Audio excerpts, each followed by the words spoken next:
लेकिन जब संविधान सभा में बाबा साहब अम्बेडकर स्पीच दे रहे थे तो उन्होंने कहा कि राजनीति में वन वोट वन वैल्यू, राजनीति में तो बराबरी हो जाएगी, लेकिन जब तक देश में सामाजिक गैर बराबरी रहेगी, जाति के आधार पर छुआछूत भेदभाव रहेगा, ऊंच नीच रहेगी और आर्थिक गैर बराबरी रहेगी, अगर हमने इस विषमताओं को दूर नहीं किया तो अंततः संविधान जो है ये लोकतंत्र, राजनीतिक लोकतंत्र, सामाजिक लोकतंत्र नहीं बन पाएगा और एक समय ऐसा आएगा कि हमारे लोकतंत्र पे खतरा मंडरा जाएगा। अब गौर करो कैसे आया खतरा होगी कि 90% लोग 10% पैसे से अपने बच्चों का पेट किस तरह पाल रहे हैं आपको पता लगेगा, और 10% लोग 90% पैसे से कैसे ऐश कर रहे हैं भारत में, इसका भी आपको पता लगेगा कि क्या चोर बाजारी चल रही है। अमीर का कुत्ता भी एसी में सोता है, अमीर का कुत्ता भी 4 पहियों की गाड़ी में घूमता है, और किसान को बंद कर देते हैं 10,000 रुपए में, 1-1 लाख करोड़ रुपए लेके इनके पूंजीपति मित्र मोदी जी के भाग गए।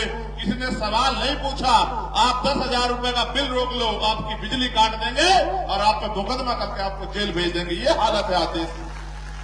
मैं आपको कहना चाहता हूं और आप चेक करा लो, केंद्र सरकार और स्टेट की सरकार के जो गोदाम में अनाज सड़ रहा है, गरीब के पेट तक नहीं पहुंचाना, गरीब भूख से मर जाए लेकिन वो अनाज सड़ जाए।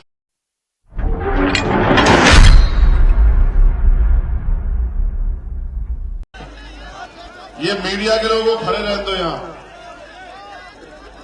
तुम मत खड़े हो, तुम तो बहुत दिनों से खड़े ही हो, तुम्हें सुनता कौन है। बैठ जाओ, बैठो बैठो, अब कोई खड़े ना हो।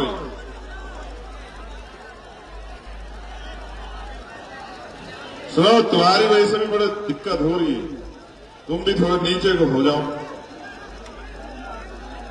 अब तुम संभालो अपने फ्रेम को, हमारे किसान पीछे बैठे हैं, तुम अपने फ्रेम को संभालो अपने आप, जैसे और लोग खड़े ऐसे खड़े हो जाओ,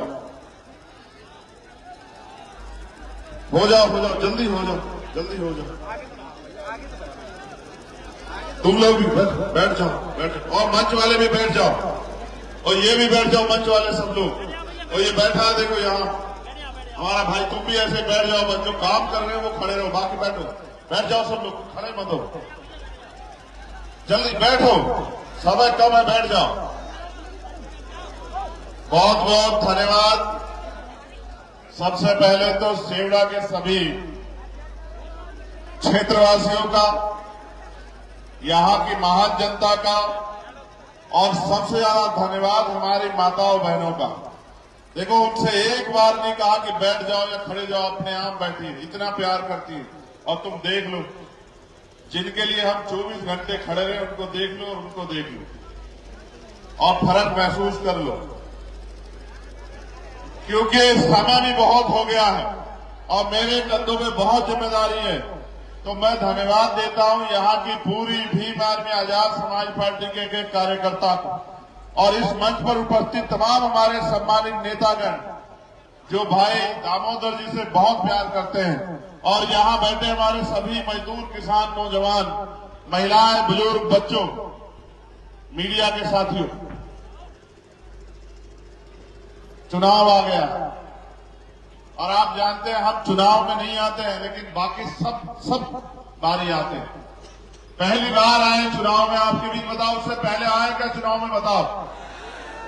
नहीं, मगर ये भी बताओ कि पूरे देश में अगर कहीं आपके ऊपर कोई जुल्म हुआ हो तो क्या पीछे रहे हैं क्या, बताओ? तुम लोग गड़बड़ कर रहे हो, तुम लोग बैठो, तुम लोग और जिम्मेदारी समझो, गैर जिम्मेदार हो जाओगे तो फिर नुकसान होगा तुम्हारा। अब तुम देख लो, तो समय समय पे भारत की धरती पे जन्मे सभी संतों, गुरुओं, महापुरुषों को नमन करता हूं।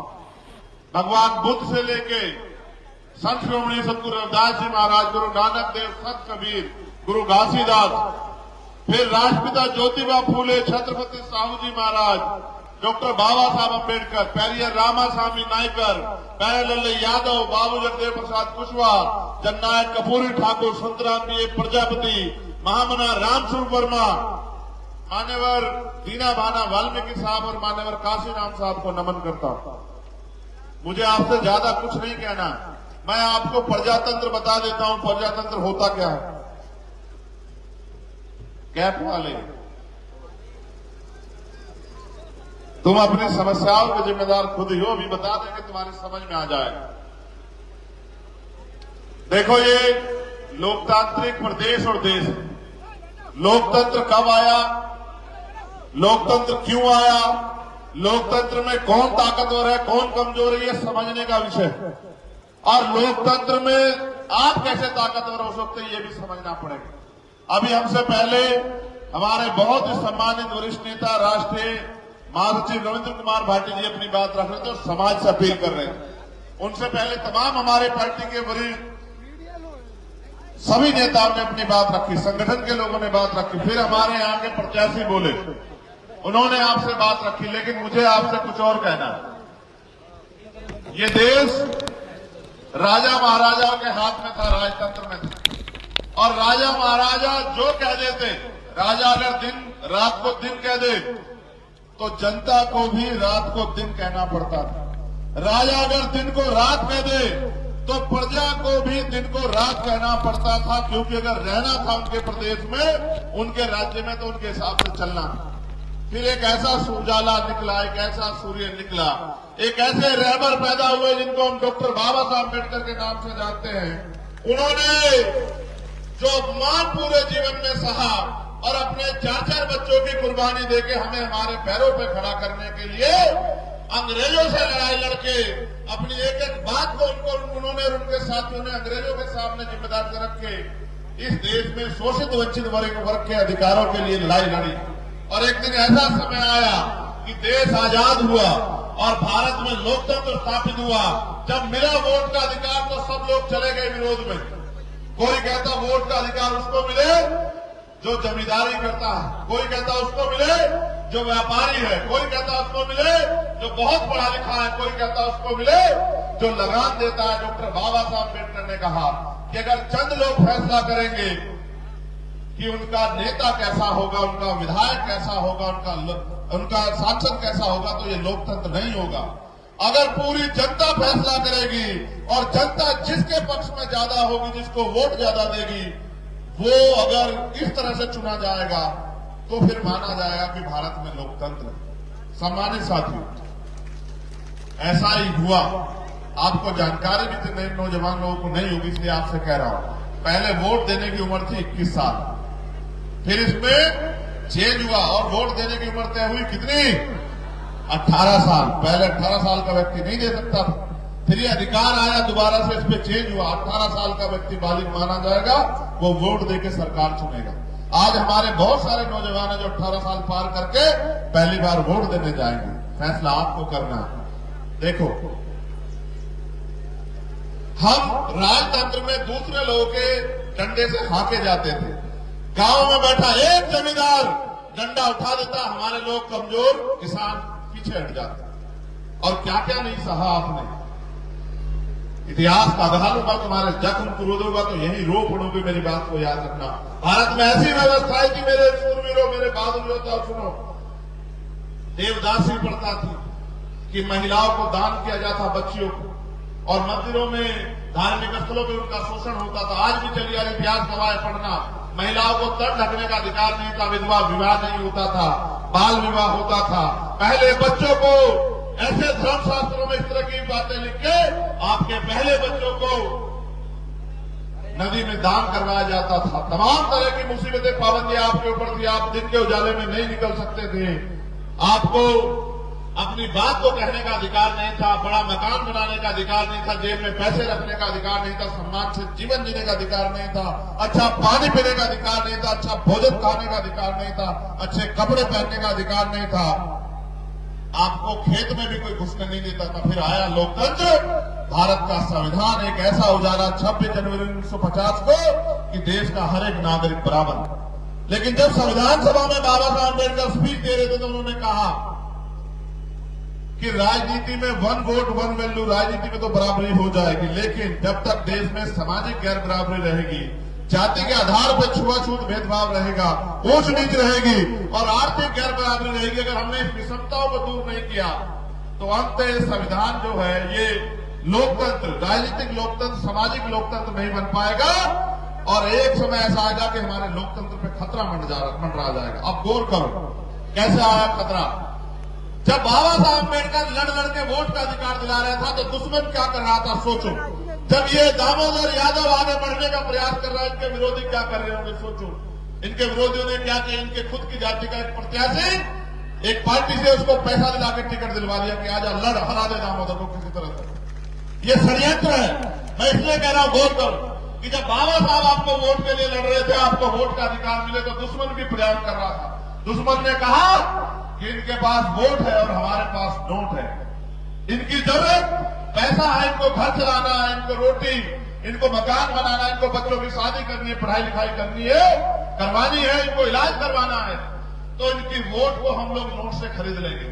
और बाबा साहब अम्बेडकर लंबे समय प्रयास करते रहे कि वोटों की बिक्री बंद हो जाए, क्योंकि आर्थिक गैर बराबरी थी। 14 अगस्त जब हम गुलाम थे भारत में 1947 को, 15 अगस्त को आजाद हुए, लेकिन 16 अगस्त को भी आपकी जेब में कोई पैसा नहीं आया। जो 14 अगस्त में जिसकी जेब में जो पैसा था, 16 अगस्त को भी वही था, 17 को भी वही था, 18 को भी वही था। यानी कि देश में राज तो बदला, अंग्रेज चले गए, लेकिन ना धन बटा, ना धरती बटी, ना राजपाट बटा, ना उद्योग बटे, ना नौकरी आई, और इन सबको लाने के लिए संविधान आया। तो मैंने कहा दुश्मन ने षड्यंत्र किया। षड्यंत्र ये था कि इनकी वोट को नोट से खरीद लेंगे। बाबा साहब हमारे रह अपने 4-4 बच्चों को कुर्बानी देके और 22-22 घंटे जाके समाज को तैयार करते रहे कि मेरे लोगों, अपनी वोट का सौदा मत करो, वोट को बेचो मत। लेकिन वो बोलते बोलते चले गए, मेरे लोगों हमारा राज स्थापित नहीं हुआ, आपने बात नहीं मानी। फिर मान्यवर काशीराम साहब क्लास 1 के अधिकारी, एक बार बाबा साहब के अम्बेडकर के मिशन के बारे में पता लगा, नौकरी छोड़ दी। आज हमारे लोग नौकरियों के पीछे भागते हैं, कहते हैं नौकरी पहले मिशन बाद में। मान्यवर काशीराम साहब ने क्लास 1 की नौकरी छोड़ दी, साइंटिस्ट थे, और कहा मैं समाज को पैरों पे खड़ा करूंगा। मैं अकेला व्यक्ति बहुत अच्छा भोजन खा रहा हूं, बहुत सी सुविधाओं, मेरा समाज मिट्टी में मिला हुआ है, मेरा समाज अपमान सह रहा, मैं चैन से नहीं बैठूंगा। गली गली निकले, आपके क्षेत्र में आएंगे सेवड़ा के मेरे लोगों, और लोगों को जाके समझाया कि उठ जाओ, खड़े हो जाओ। और एक नारा देते थे वो कि वोट की रक्षा बहन बेटी की रक्षा की तरह करनी। कैसे करनी है, कैसे करनी है बताओ। उनका उद्देश्य क्या था कि बाबा साहब अम्बेडकर जो पीड़ा महसूस करते थे कि वोट हमारे पास है, नोट इनके पास है, ये हमारी वोट को नोट से खरीद रहे हैं। उन्होंने नारा इसलिए दिया कि लोग वोट को बेचना बंद करें, वोट की शक्ति समझे। और एक समय आया कि लोगों ने वोट बेचना बंद कर दिया, और एक समय आया कि हम राजनीतिक रूप से ताकतवर होने लगे। दुश्मन ताकतवर है, समझदार है। फिर उसने करा क्या, इस बात को भी समझ लो। उसने कहा भाई अब देखो काशीराम जैसा एक आदमी आ गया है जो तोड़े से टूट नहीं रहा है, जो डराए से डर नहीं रहा है, जो खरीदे से खरीदा नहीं जा रहा है, अब कैसे करोगे। उन्होंने कहा अब तक हम वोट खरीदते थे, अब वोट की गठरी खरीदेंगे। अब हमारा आदमी इनकी पार्टी में जाएगा, वहां से टिकट लेगा, वोट इनका लेगा और काम हमारा करेगा। और अब ऐसा ही होता है। दामोदर यादव को प्रत्याशी हमने क्यों चुना पता है आपको? सिर्फ इसलिए नहीं चुना कि ये विधायक बन जाए, इसलिए चुना क्योंकि ये नेता नहीं, ये लीडर है, ये लड़ता आ रहा है, हमारे गैर मौजूदगी में लड़ता आ रहा है। और मैं ये मानता हूं कि अगर आपके बीच में एक लीडर खड़ा हो गया तो एक के पीछे एक इतने लीडर तैयार होंगे। ये मध्य प्रदेश है, यहाँ 90% आबादी दलित, पिछड़े, आदिवासी और माइनॉरिटी के लोग की है। आपने जातिगत जनगणना बिहार की देखी, बिहार की जातिगत जनगणना कहते हैं कि 90% आबादी दलित, पिछड़े, आदिवासियों और मुसलमानों की है। और फिर अभी आर्थिक आंकड़े जारी नहीं होंगे, आर्थिक आंकड़े जारी होंगे, आपको जानकारी होगी कि 90% लोग 10% पैसे से अपने बच्चों का पेट किस तरह पाल रहे हैं, आपको पता लगेगा। और 10% लोग 90% पैसे से कैसे ऐश कर रहे हैं भारत में, इसका भी आपको पता लगेगा कि क्या चोर बाजारी चल रही है। अमीर का कुत्ता भी एसी में सोता है, अमीर का कुत्ता भी 4 पहियों की गाड़ी में घूमता है, और किसान को बंद कर देते हैं 10,000 रुपए में, 1-1 लाख करोड़ रुपए लेके इनके पूंजीपति मित्र मोदी जी के भाग गए। किसी ने सवाल नहीं पूछा, आप 10,000 रुपए का बिल रोक लो, आपकी बिजली काट देंगे और आप पे मुकदमा करके आपको जेल भेज देंगे। ये हालत है आज देश की।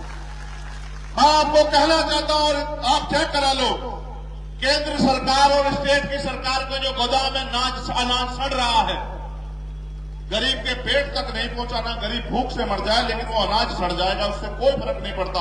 अंतर सरकारों का उद्देश्य ये है कि ये अपने पैरों पे खड़ा ना हो और इनका पेट ना भरे।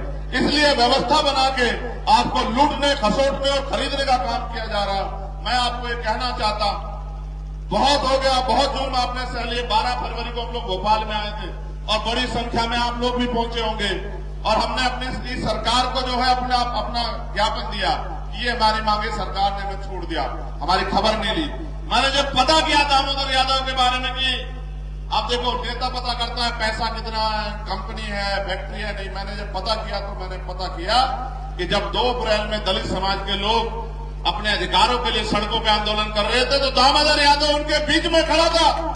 दामोदर यादव उनका नेतृत्व कर रहा था और भारतीय जनता पार्टी के लोग उसमें मुकदमा लिखवाने के लिए घूम रहे थे। ये तो ताकतवर है। मुकदमे तो 16 हजार झेल रहा है, कौन झेल लेता। लेकिन आप ये सोचो कि आपके बुरे समय में आपके साथ हो। हमारे कुछ साथियों को निराशा भी लगी होगी जो लड़ना चाहते थे, उनको ये भी लगा गया। हमसे पूछा कुछ फैसले राजनीति में बड़े कठोर ले जाते हैं और फिर मैं कह रहा हूं अपने नेता और उसकी नीति पे भरोसा रखो। मैंने किसी धंधा सेठ के बेटे को आगे बढ़ाने के लिए यहां नहीं खड़ा किया। आपके बीच के व्यक्ति में जो लड़ रहा है मेरे जैसा है। मैं भी 20 साल से झंडा उठा के घूम रहा हूं और ना सीबीआई रोक पाई, ना ईडी, ना इनकम टैक्स, ना जेल। 16 महीने जेल में रहा। मेरे लोग अपने दिल पे हाथ रख के पूछना, मैं खून हूं आपका। 16 महीने जेल में रहा। एक रात मैंने ऐसे काटी। मेरी दवाई बंद कर दी, मेरी मुलाकात बंद कर दी, मेरी किताबें बंद कर दी, मेरा खाना बंद कर दिया, सूखी रोटी मेरे आगे पटक दी। और मैंने याद किया अपने महापुरुषों किस तरह से हमारे लोगों ने जीवन बिताया। मैं डटा रहा लेकिन हिम्मत नहीं हारी। एक एक रात मैंने सोच के काटी, अगर मुझे मौका मिलेगा तो ऐसा इतिहास लिखेंगे जिसको सदियों सदियों पढ़ा जाएगा। ऐसा इतिहास लिखेंगे।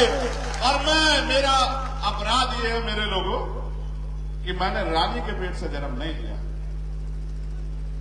मैंने किसी मुख्यमंत्री, किसी मिनिस्टर, किसी विधायक, एमपी के घर में पैदा नहीं हुआ। एक प्राइमरी स्कूल के हेडमास्टर का बेटा हूं।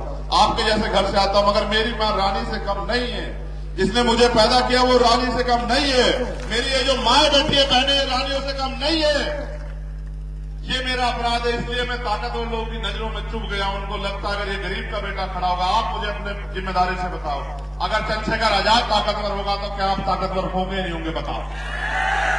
अभी तो शुरुआत हुई है। आज मैं यहाँ सभा करने आया हूँ। यहाँ एक और बड़ी सभा होगी दूसरी पार्टियों की और उनका एक सूत्रीय कार्यक्रम होगा कि चंद्रशेखर आजाद ताकतवर नहीं होना चाहिए, चाहे बीजेपी जीत जाए चाहे कांग्रेस जीत जाए। मैं आपसे पूछना चाहता हूँ, यहाँ कांग्रेस भी थी, यहाँ बीजेपी भी थी, आपका भला हुआ क्या? आप बताओ। मैं तो यहाँ वोट मांगने नहीं आया, मगर ये बताओ कभी आपके ऊपर आंख उठी, मैंने पीछे पलट के देखने दिया आपको? आज अगर आप मुझसे प्यार कर तो मैंने कुछ दिया थोड़ा ही आपको, बस आपके लिए मेहनत करके प्यार कमाया। और जब मैं इनकी सीबीआई इनकम टैक्स से नहीं रुका तो इन्होंने मेरे ऊपर गोली चलवा दी। मैं 4-4 गोली खा के बैठा हूं। लेकिन मैं तीसरे दिन गया था भरतपुर ये बताने के लिए कि शेर का बच्चा हूं, हटूंगा नहीं। विशेष बात को याद रखना, डॉक्टर बाबा साहब अम्बेडकर का सिपाही हूं, हौसला नहीं दिखाने दूंगा। और याद रखना, अगर एक चंद्रशेखर आजाद जाएगा तो लाखों चंद्रशेखर आजाद तैयार हो गए देश में, तुम रोक नहीं पाओगे। और फिर कहता हूं, डॉक्टर बाबा साहब अम्बेडकर ने कहा कि 21वीं सदी हमारी है, कोई रोक नहीं सकता। 21वीं सदी में दलितों का, पिछड़ों का, आदिवासियों का और अल्पसंख्यक समाज में मुसलमान, जैन, सिख, बौद्ध, कमजोर वर्गों का राज आने के लिए बाबा साहब अम्बेडकर ने तो रानी का पेट बहुत दिन पहले चीर दिया था, आजाद होने से पहले, और कहा कि रानी के पेट से अब राजा नहीं पैदा होगा, राजा आपके वोट से तैयार है। ये कौन राजा? ये कौन राजा है जो कह रहा हम राजा? लोकतंत्र है। अगर जो खुद को राजा कहता आपके दरवाजों पे चुनाव के समय नाक रगड़ता हुआ दिखाई दिया, तब मुझे बताना डॉक्टर बाबा साहब अम्बेडकर की वोट में कितनी शक्ति थी। राजा भी आएगा, महाराजा भी आएगा, सेठ जी भी आएंगे, भट्ट जी भी आएंगे और आपके दरवाजों पे नाक रगड़ेंगे और ये कहेंगे मेरी माँ हो, मेरी बहनों, मेरे बच्चों, मेरे बुजुर्गों, कुछ पैसे ले लो, शराब ले लो, साधन ले लो। वो तुम्हारा भला चाहने नहीं आएंगे, वो तुम्हें बेखरीदने आएंगे। मैं तुमसे पूछना चाहता हूं, तुम बिकाऊ हो? बिकाऊ हो तो भैया पीछे हट जाओ। ये नीला पटका डालने के लिए बहुत बड़ा जिगरा चाहिए। बाबा साहब का झंडा उठाने के लिए बहुत बड़ा जिगरा चाहिए और बाबा साहब का आंदोलन चलाने के लिए बहुत बड़ा दिल चाहिए। ये कोई आसान काम नहीं है। हमारे सामने का अभी है बैठे हुए, ये खड़े हो जाओ, खड़े हो जाओ। और जब वो गाना बजे तो ऐसे मुंह से तान तान के नाच रहे है, तो हमारी भी मूछें ऊंची हो गई जब हमने इनको नाचते देखा। ये नीला झंडा ये बाबा साहब अम्बेडकर ने हमें दिया। और हमने बहुत प्रयास किया मेरे लोगों कि जो पुराना दल है और हम एक हो जाए, लेकिन हमारी गलती इतनी ऐसी है, एक तो हम गरीब परिवार से आते हैं, दूसरी हमारी स्पीड ज्यादा है, समझ रहे हो। यही हमारे लिए अगर होते थोड़े बेवकूफ टाइप, थोड़े लालची, पैसा कमाने वाले, विधायक बनने वाले, तो सब रख लेते। सबको पता है, देखो जिसके पास समस्या है उसको कोई बुरा नहीं कह रहा, उसका कोई विरोध नहीं कर रहा है, जिसके पास सलूशन है उसका विरोध कर रहा है। और हमारे पास सलूशन, एक बार मौका दे के देखो, आपने सबको दे दिया बेहतर शिक्षा हर गरीब के लिए, हर परिवार के लिए सुलभ शिक्षा। अगर डॉक्टर, इंजीनियर, आईएएस, आईपीएस बनना चाहता तुम्हारा बच्चा, तुम्हें जमीन नहीं बेचनी पड़ेगी, किसी आगे हाथ नहीं फैलाना पड़ेगा, कोई कर्ज नहीं लेना पड़ेगा, ये जवाब दे के जाऊंगा यहां से आपको। अगर बहन बेटी की शादी करनी हो तो किसी की तरफ उम्मीद से नहीं देखना पड़ेगा, गिरवी नहीं रखना पड़ेगा आपको। और अगर बढ़िया इलाज है, मैंने तो खोया अपने पिता को, मेरी जेब में पैसे होते, मैं भी धंधा सेठ का बेटा होता तो बचा लेता अपने पिता को। जिस दिन आप पे पड़ेगी होगी, आपको याद आएगी कि आपका पिता बीमार होगा, आपका भाई बीमार होगा, माँ, बच्ची बीमार होगी, बहन, और आपके जेब में पैसे नहीं होंगे तो मेरी स्थिति में आ जाओगे, आपको याद आएगा। मैंने अपने पिता को खो दिया, मैंने उसी दिन तय कर लिया था किसी गरीब को आंसू नहीं बहाने दूंगा। लेकिन याद करो यार, हम हजारों की संख्या में यहां इकट्ठा हुए दामोदर, कई बार तुमने इससे बड़ी बड़ी भीड़ जुटाई होगी, मगर शक्ति किस चीज में इनको ये पता नहीं है। शक्ति वोट से मिलती है, भीड़ से नहीं मिलती मेरे लोगों। अगर आपने एक एक वोट दामोदर भाई के पक्ष में डाल दी तो फिर आप शक्ति विहीन नहीं रहोगे, फिर आप शक्तिशाली हो जाओगे। वरना मेरी सभाओं में आते रहो, खूब नारा लगाते रहो। मैं रास्ते में रुका, गुजर समाज के बहुत सारे लोग थे, जय भीम जय वीर बोल के नारे लगा रहे थे, माला घेरे थे। मैंने उनको भी समझाया कि माला मेरे गले में कितनी डाल दो, कुछ नहीं होगा, बहुत नारे लगा लो, कुछ नहीं होगा, जब तक आप गली में निकल के, गांव में निकल के, और जो रूठे नाराज लोग हैं उनको तैयार करके अब एक एक वोट आजाद समाज पार्टी के समर्थन में और केतली निशान पे 17 तारीख को नहीं डालोगे तो चंद्रशेखर आजाद को गोलियां खानी पड़ेंगी। क्योंकि जब तक मेरे पास ताकत नहीं होगी तब तक मैं गोलियां तो खाऊंगा। लेकिन सोचो, अगर हमारे पास ताकत होगी तो कोई आप पे गोली चला देगा क्या? आप बताओ। मेरा छोड़ो, चलो छोड़ो, मरना है चंद्रशेखर आजाद को, जब वो इस मिशन में निकला है, बहुत सारे हमसे पहले चले गए। आप मुझे बताओ, आपका भविष्य क्या है इस देश में? जब संविधान नहीं होगा, जब लोकतंत्र नहीं होगा, जब वोट का अधिकार नहीं बचेगा, आपको कौन कुर्सी देगा? कमजोर किसानों के बच्चों, बताओ आपको कौन बैठना देगा? आपको कौन दफ्तरों में घुसना देगा? आज पैसे वाले लोग 1 महीने में आपके दोस्त बनेंगे। उनसे पूछो, 4 साल 11 महीने कहा थे जब चंद्रशेखर आजाद की चमड़ी उतारी जा रही थी आपकी लड़ाई लड़ने के नाम पर, तब वो कहां थे? आज वो आपको रिश्तेदार बनने का प्रयास करेंगे, आपको याद दिलाएंगे, कुछ नहीं दिलाएंगे। वो आपके 1 महीने के मित्र हैं।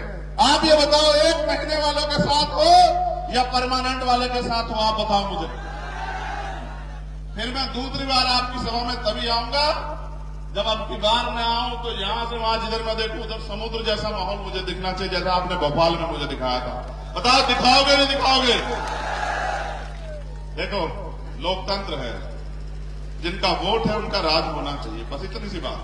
वोट किसके पास है? यहां हमारे पास। राज किसका होना चाहिए? अभी किसका है? दुश्मन से उम्मीद करते हो कि किसानों को अच्छी फसल के दाम देगा? दुश्मन से उम्मीद करते हो तुम्हें न्यूनतम वेतन देगा? दुश्मन से ये उम्मीद जरूर करो कि अगर तुम मेहनत मजदूरी करके वेतन मांगने जाओगे तो तुम्हारी खाल खींच के घुस बढ़ देगा। दुश्मन से ये उम्मीद तो करो, मगर दुश्मन से ये उम्मीद मत करो कि वो अपना पेट भरेगा। अगर अपना पेट भरना, अपने समाज को पैरों पर खड़ा करना है, और अगर आपको यहाँ ताकतवर बनना है मेरे लोगों, जो आपने 5 साल ना धूप देखी, ना दिन देखा, ना रात देखी, ना आंधी देखी, ना तूफान देखी, क्या मैं जानता नहीं हूं छोटे छोटे साधनों में किस तरह से हमारे लोगों ने लड़ाई लड़ी? इधर जब मैं सुन रहा था ना तो इसकी भैया की भाषा जो है ना, यहां से मुझे वो याद आ रहे थे। वो कौन से बाबा आपके यहाँ, बागेश्वर वाले वो मुझे याद आ रहे थे इनकी भाषा से। जब ये बोल रहे थे तो हम वही पकड़ के शुरू किए। सर पे हाथ रखने से जिंदगी बदले ना बदले, लेकिन बटन दबाने से जिंदगी बदलेगी, ये बात आप याद रखें। मैं किसानों से भी पूछना चाहता हूं, आप चाहते हो दामोदर यादव आगे बढ़े? देखो मेरी बात सुनो, जातियों को तोड़ के नहीं, जातियों को जोड़ के जीत सकते हैं। एक जाति से कामयाब नहीं हो सकते हैं। आप अपनी पूरी 100% लगाना, ये इधर से अपना 100% लगाए, उधर से किसान 100% लगाए, और ऐसी मिसाल कायम करना। देखो याद रखना, बहुत चारों तरफ अंधेरा, एक जुगनू जला दो अपने जिले में, बस तुम तकिया में, और दामोदर यादव को भेज दो विधानसभा। अब मैंने कहा कि मैंने विधायक नहीं देखा दामोदर यादव, मैंने देखा कि वो लीडर, और अगर उसको मौका मिला तो उसकी छाव में हजारों लोग, क्या हमारे छाव में हजारों नेता तैयार नहीं हुए क्या? बताओ आप मुझे। और अभी तो यहाँ भाटी जी और हम और दामोदर भाई और तमाम हमारे नेता यहाँ बैठे हैं। अभी तो देखो ये गठजोड़ क्या कमाल करके दिखाएगा, आप ध्यान रखना मेरी बात, ठीक है? इसलिए आपसे आग्रह करूंगा, क्या निशान है आपका, जरा जोर से बताओ। असल समस्या कहां है कि पता है? इनके साथ। अभी तुम्हारी जिम्मेदारी ये है कि तुम्हें घर में जाके माओ बहनों को बताना निशान क्या है, ठीक है? नहीं बताओगे तो वो जाएंगे तो चंद्रशेखर को ढूंढने, मगर ढूंढेंगे कहां? ईवीएम क्या चंद्रशेखर मिलेगा क्या? ईवीएम में क्या मिलेगा? देव देव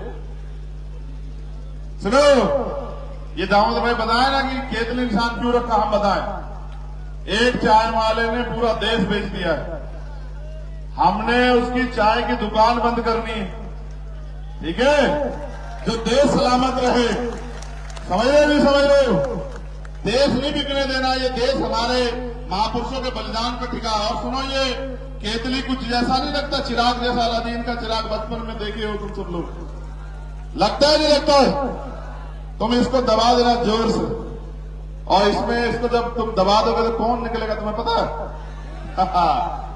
अभी निकल जाए रविंद्र भाटी तो चिंता मत मानना, और निकल जाए दामोदर यादव तो भी चिंता मत मानना, और निकल जाए चंद्रशेखर आजाद तो चिंता मत मानना। तुम जिसको भी कह दोगे, और क्या कहता था वो, टीवी में सुना है ना कि क्या हुक्म मेरे। अब अगर अपनी समस्या पूरी करवानी तो फिर, और अगर समस्याओं में रहना है तो फिर कुछ भी दबा देना। अब ये बताओ, ये वोट का अधिकार बिकने के लिए मिला है, गुलामी की बेड़ियां काटने के लिए? तो इस बार काटोगे नहीं काटोगे, बताओ। मैं अपने नौजवान भाइयों से कहना चाहता हूं, रोजगार मिल रहा है क्या? जेब में पैसे है क्या? सुनो इधर देखो, देखो क्या दिखाएं, पता? कुछ दिखाएं इसमें खास है, चमड़े की है, चमड़े की। कारण बताएं क्या है? ये चमड़ा हमारे शरीर पे भी है। अब चमड़ा चाहे सर पे रखने के काम आए या पैर में, अब तुम तय करो। अब हम तुम्हें बता दिए सारी बात, अगर कर दिए गलती तो फिर खाल खींचेगी, दुश्मन खींचेगा। फिर मुझसे मत कहना रोज चिल्ला के कि आज यहां हत्या कर दी, आज यहां, मुझसे मत कहलवाओ। अगर कोई जुल्म होगा सेवड़ा में तो आप जिम्मेदार होंगे, अगर आपने गलती की, मेरे लोगों याद रखो। क्योंकि काशीराम साहब के जिनका राज होता है, उनकी बहन बेटे की तरफ कोई आंख उठा के नहीं देखता, उनको किसी आगे हाथ फैलाना नहीं पड़ता। साहब कहते थे अगर गलती की तुमने तो फिर मुझसे मत रोना कि हमारी खाल तार ली, मैं तो फिर भी आऊंगा। लेकिन अगर गलती नहीं की तो फिर क्या होगा कि सारी बहन बेटियां सुरक्षित रहेंगी, किसी गरीब की तरफ कोई आंख नहीं उठाएगा। और मैं तो फिर कह रहा हूं, आज फिर कह रहा हूं तुमसे चिल्ला के, ऐसा राज लेके आएंगे कि किसी कमजोर किसान कमेरे की बेटी की तरफ, गरीब की बच्ची की तरफ कोई सामंती आग उठा के नहीं देखेगा, उसका इलाज कर दिया जाएगा। ये बात याद रखना।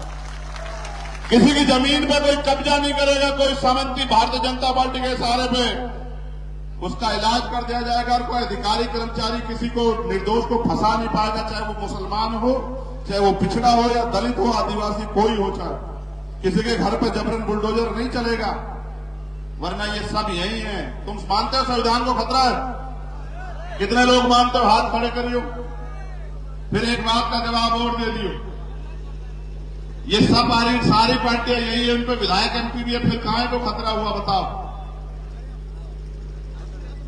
हुआ है नहीं, सारी पार्टियां यहां इस देश में, फिर काहे को खतरा हुआ? खतरा इसलिए हुआ क्योंकि वो पार्टियां सब लोग आपकी अपनी नहीं। अगर आज कोई आपका अपना है तो वो भीम आर्मी और वो आजाद समाज पार्टी है। इसलिए बस पीछे पलट के नहीं देखना, पीछे पलट के तो नहीं देखोगे। बताओ फिर जोर से निशान क्या आपका, बताओ। अब सब चुप हो जाओ, ये माए बहनें बताएं बस। आप बताओ निशान क्या है अपना। आवाज कम, ये इतनी कम आवाज में तो कुछ नहीं बनेगा। एक साथ लगाओ, जब हम कहें 1 2 3 पे लगाओ, 1 2 3, हाँ ऐसे इकट्ठे होके देना।